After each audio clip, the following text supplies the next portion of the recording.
السلام علیکم۔ آج کی میری یہ ویڈیو ہمارے معاشرے میں ایک عورت پر بیتے جانے والی سچی کہانی ہے۔ ویڈیو شروع ہونے سے پہلے میرے YouTube channel Urdu centre plus کو سبسکرائب کر کے بیل نوٹیفیکیشن کو آن کر دیں تاکہ آپ کو ملتی رہیں تمام چینل اپڈیٹس۔ آپ میری ویڈیوز کو زیادہ سے زیادہ شیئر کر سکتے ہیں۔ اب آپ مجھے ٹویٹر، فیس بک اور انسٹاگرام پہ بھی فالو کر سکتے ہیں۔ میرا نام ناہید ہے۔ میں نے پنجاب کے ایک شہر جہلم میں 1984 کو ایک متمول گھرانے میں آنکھ کھولی۔ اکرم صاحب میرے والد محترم ہیں جن کا جہلم میں کپڑے کا کاروبار ہے۔ وہ کپڑے فیصل آباد سے خرید کر لاتے جس کے لیے ان کا مہینے میں ایک آدھ چکر ضرور لگتا۔ فیصل آباد میں میری ایک سگی خالہ عشرت بیگم رہتی تھی۔ وسیم احمد میرے خالو تھے جو سرکاری ملازمت کرتے تھے۔ میری خالہ اور خالو کا ایک ہی بیٹا ندیم تھا جو پڑھائی سے دور بھاگتا تھا۔ میرے خالو نے بہت کوشش کی کہ وہ پڑھ لکھ کر بڑا آدمی بنے، مگر وہ اپنی کوشش میں کامیاب نہ ہو سکے۔ ندیم نے گرتے پڑھتے صرف مڈل کیا اور آگے پڑھائی چھوڑ دی اور سارا دن آوارہ گردی کرتا رہتا۔ ندیم کو سگریٹ پینے، گالیاں دینے اور تاش کھیلنے کی عادت تھی۔ وقت کے ساتھ ساتھ اس کی یہ عادتیں پختہ ہوتی گئیں۔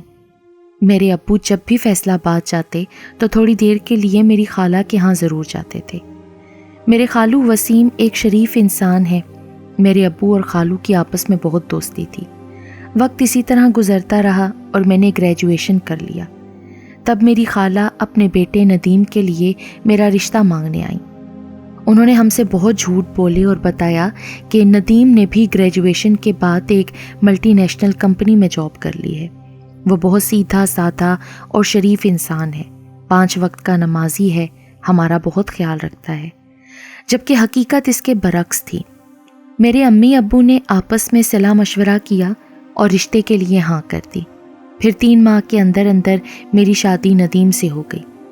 جب میری شادی ہوئی تو اس وقت میری عمر صرف 20 سال تھی، جبکہ ندیم اس وقت 30 سال کا تھا۔ خیر میں بیاہ کر اپنے سسرال فیصل آباد آ گئی۔ بوقت رخصتی میرے والدین نے وہی روایتی نصیحتیں کیں کہ بیٹی اپنی ساس سسر کو اپنے ماں باپ کا درجہ دینا، شوہر کی عزت، احترام اور تابعداری کرنا، اس گھر سے اب تمہارا جنازہ ہی اٹھے، وغیرہ وغیرہ۔ میرے ابھی بہت ارمان تھے، میں مزید پڑھنا چاہتی تھی اور کچھ بننا چاہتی تھی، مگر میرے سارے ارمان پانی میں بہہ گئے۔ ندیم کی اصلیت کا تو پہلی رات ہی مجھے پتہ چل گیا تھا۔ مجھے سگریٹ کے دھوئیں سے شدید الرجی تھی، مجھے چھینکیں آنا شروع ہو جاتی تھیں اور آنکھوں سے پانی نکلنا شروع ہو جاتا تھا۔ جب پہلی رات ندیم نے سگریٹ سلگایا تو میں نے بہت منت سماجت کی، مگر میری کسی بات کا اثر اس پر نہ ہوا۔ شادی کے چند دنوں بعد ہی مجھ پر یہ راز کھلا کہ ندیم کی تعلیم صرف مڈل ہے اور وہ کسی بھی ملٹی نیشنل کمپنی میں جاب نہیں کرتا، بلکہ بیاہ شادی کے موقع پر لوگوں کے گھروں میں سجاوٹی لائٹیں لگاتا ہے اور جو پیسے ملتے ہیں وہ تاش پتے میں اڑا دیتا ہے۔ ندیم نے کبھی 1 روپیہ تک نہیں مجھے دیا۔ میرا پرس ہمیشہ خالی رہتا، بلکہ جو پیسے میرے ماں باپ اور بھائی مجھے دے کر جاتے تھے وہ بھی لے لیتا۔ بات بات پر گالیاں دیتا اور اب تو وہ مجھ پر ہاتھ تک اٹھا دیتا۔ میں اس بات کی شکایت اپنی ساس جو کہ میری خالہ بھی تھیں ان سے کرتی تو وہ کہتی برداشت کرو، وقت کے ساتھ ساتھ ٹھیک ہو جائے گا، یہ اس کی بچپن سے عادت ہے۔ میں کہتی یہ کیسی عادت ہے خالہ؟ شریعت میں کسی کو گالی دینا حرام ہے، آپ نے سمجھایا نہیں اسے؟ تو میری ساس کہتی اچھا اب تم ہماری تربیت پر شک کر رہی ہو، اور ساتھ ہی میرے ساتھ لڑنا شروع کر دیتی، میری بے عزتی کرتی، بلکہ وہ تو ندیم کے ساتھ ملی ہوئی تھیں، ان کی شے پر ہی وہ میرے ساتھ ایسا کرتا تھا۔ میری شادی کے 1 ہفتے بعد میری ساس نے گھر میں کام کرنے والی ماسی کی چھٹی کروا دی تھی۔ اب گھر کے سارے کام میں ہی کرتی، 3 ٹائم کا کھانا بنانا، پورے گھر کی صفائی، کپڑے دھونا، استری کرنا، گھر آئے مہمانوں کی خاطر تواضع کرنا، رات کو ندیم کی ٹانگیں دبانا، یہ ساری ذمہ داریاں مجھ پر تھیں جن کے بدلے میں مجھے گالیاں، مار پیٹ اور تانے ملتے تھے۔ مجھ میں ایک خوبی یہ بھی ہے کہ میں ایک بہت اچھی رائٹر بھی ہوں۔ جب بھی مجھے تھوڑا وقت ملتا تو میں کوئی نہ کوئی کہانی لکھ لیتی اور ایک مشہور ڈائجسٹ میں بھیج دیتی۔ وہ نہ صرف میری لکھی ہوئی کہانی شائع کرتے بلکہ اعزازی پرچہ بھیجتے اور ساتھ ہی ہر کہانی کا 500 روپیہ منی آرڈر کرتے۔ میری لکھی ہوئی کہانیاں قارئین کو بہت پسند آتیں اور مجھے بہت داد ملتی، جس سے میری حوصلہ افزائی ہوتی، اور مجھے جو ہر ماہ 500 روپے ملتے ان سے میں اپنی چھوٹی موٹی ضرورتیں پوری کر لیتی۔ ایک دن ندیم گھر پر ہی تھا کہ پوسٹ مین ڈائجسٹ کا شمارہ اور 500 روپے کا منی آرڈر لے کر آیا تو اس بات پر ندیم نے مجھے بہت مارا کہ لکھنے سے پہلے میں نے اس سے اجازت کیوں نہیں لی تھی۔ میں نے کہا لکھنا میرا شوق ہے اور میں سارے گھر کے کام نمٹا کر جو وقت مجھے ملتا ہے اس میں لکھتی ہوں۔ اس نے مجھے بالوں سے پکڑ لیا اور زمین پر گرا دیا اور میرے منہ پر تھپڑ مارے۔ بڑی مشکل سے اس سے میں نے اپنی جان چھڑائی۔ پھر اس شرط پر اس نے مجھے لکھنے کی اجازت دی کہ جو 500 روپے مجھے ملتے ہیں وہ ہر مہینے میں اسے دوں۔ اب میں قارئین کی پسندیدہ رائٹر تھی تو لکھنا چھوڑ بھی نہیں سکتی تھی۔ ہر مہینے مجھے 500 روپے بھی ملتے تھے، وہ مجھ سے ندیم لے لیتا۔ میں تو تہی دست رہ گئی۔ میں بہت حساس طبیعت کی مالک لڑکی تھی۔ مجھے میرے ماں باپ کے گھر میں بہت آرام، سکھ اور آزادی ملی تھی۔ میں بہت ہنسمکھ اور شرارتی تھی، ہر وقت ہنستی مسکراتی رہتی تھی، اپنے اسکول اور کالج کی بہترین طالبہ تھی، ہر امتحان میں میرے بہت اچھے نمبر آتے تھے، اپنے کالج کے ایڈیٹوریل گروپ کی جنرل سیکرٹری تھی، ہر تقریب کی کمپیئرنگ کرتی تھی اور کئی انعامات جیت چکی تھی۔ مگر شادی کے بعد میرا سارا ٹیلنٹ ضائع ہو گیا اور ہر وقت ہنسنے مسکرانے والی لڑکی کے لبوں پر چپ کی مہر لگ گئی۔ اپنے سسرال والوں کے رویے سے مجھے بہت ذہنی اذیت ملتی، جس کا نتیجہ یہ نکلا کہ میں ہائی بلڈ پریشر کی مریضہ بن گئی۔ اسی کیفیت میں میں نے ایک بیٹے کو جنم دیا، مگر میرا وہ بیٹا ایب نارمل پیدا ہوا۔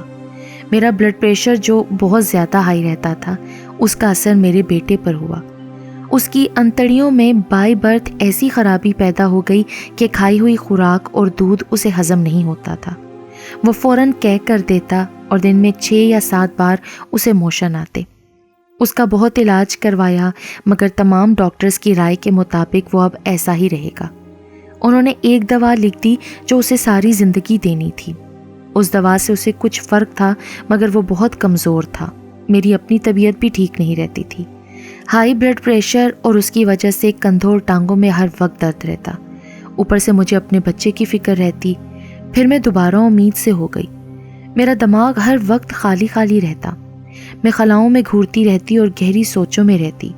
میری ساس کے مشورے پر وہ دونوں مجھے دماغی اور نفسیاتی امراض کے ڈاکٹر کے پاس لے گئے، جس نے چیک اپ کے بعد مجھے دماغی بجلی کے جھٹکے لگانے چاہے تو میں نے ڈاکٹر سے کہا کہ میں امید سے ہوں اور بالکل ٹھیک ہوں، یہ لوگ مجھے بہت ذہنی اذیت دیتے ہیں، اگر تم نے مجھے جھٹکے لگائے تو میں تمہارے خلاف عدالت میں کیس کر دوں گی۔ اس بات پر ڈاکٹر نے مجھے چھوڑ دیا اور میری ساس اور خاوند مجھے گھر لے کر آئے۔ اب ہر روز چھوٹی چھوٹی باتوں پر ندیم مجھے مارتا، گالیاں تو وہ صبح شام ہی مجھے دیتا تھا۔ میں 5 وقت کی نماز باقاعدگی کے ساتھ ادا کرتی اور ہر نماز کے بعد اپنے اللہ سے اپنے حالات کی بہتری کی دعا کرتی، مگر لگتا تھا کہ میرا اللہ بھی مجھ سے ناراض ہے۔ اسی کیفیت میں میں نے دوسرے بیٹے کو جنم دیا، مگر اسے بھی پیدائشی گردوں کی بیماری تھی۔ ظاہر ہے مجھے جو ذہنی اذیت اور تکلیف ملتی تھی اس کا اثر میرے بچے پر ہوا، اور وہ بھی پیدائشی بیمار۔ اب دونوں بیمار بچوں کی دوا باہر کے ملک سے آتی، دوا منگوانے کا خرچہ میرے والد صاحب کرتے۔ میں نے تو اپنے سسرال کی کوئی بات اپنے ماں باپ کو نہ بتائی، اس لیے کہ وہ پریشان ہوں گے، مگر انہیں معلوم تھا کہ ان کا داماد اتنا زیادہ نہیں کماتا، تو اس وجہ سے میرے والد صاحب ہر ماہ کچھ رقم بھیج دیتے جس سے میرے دونوں بچوں کی دوا آ جاتی۔ اسی بد نصیبی بک بک چخ چخ میں 10 سال بیت گئے۔ یہ 10 سال میری زندگی کا جہنم خانہ ہے، جہاں پل پل میں نے ہر اذیت، ہر طعنہ، ہر گالی، ہر ظلم و ستم اور ہر شر برداشت کیا، مگر زبان سے شکوہ نہ کیا۔